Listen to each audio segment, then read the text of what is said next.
नमस्कार, SPN9 news में आप सभी का बहुत बहुत स्वागत है। हरियाणा की राजनीति में कांग्रेस पार्टी के तहत दो गुटों को लेकर हमेशा से चर्चा रही है। एक गुट भूपेंद्र सिंह हुड्डा, उदयबान और दीपेंद्र सिंह हुड्डा का। दूसरा गुट रणदीप सिंह सुरजेवाला, कुमारी सैलजा और किरण चौधरी का।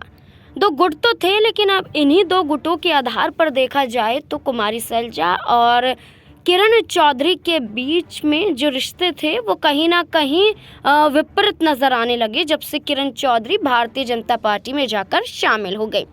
लेकिन अब कांग्रेस पार्टी की सांसद कुमारी सैलजा को लेकर भी ये सवाल उठ रहे हैं कि कुमारी सैलजा तो दलित चेहरे को लेकर मुख्यमंत्री बनाने की तरफ से दावा पेश करती हैं। कहती हैं कि कांग्रेस पार्टी से अगर कोई मुख्यमंत्री बनना चाहिए तो दलित चेहरा होना चाहिए।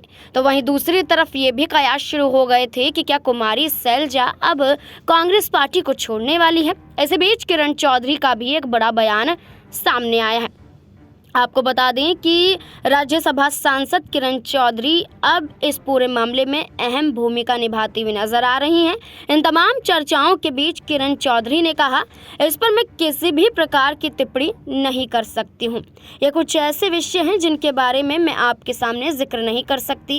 ये विषय पब्लिक डोमेन में नहीं लाए जा सकते हैं।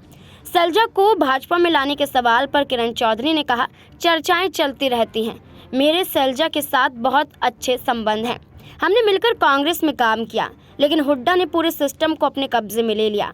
हरियाणा में हुड्डा ने उभरती हुई कांग्रेस को खत्म कर दिया, रणदीप और सैलजा को अलग थलग कर दिया। किरण चौधरी ने कांग्रेस को आड़े हाथों लेते हुए कहा, हरियाणा कांग्रेस में गुटबाजी कोई नई बात नहीं है। टिकट बंटवारे के बाद कुमारी सैलजा की नाराजगी जगजाहिर देखी गई थी।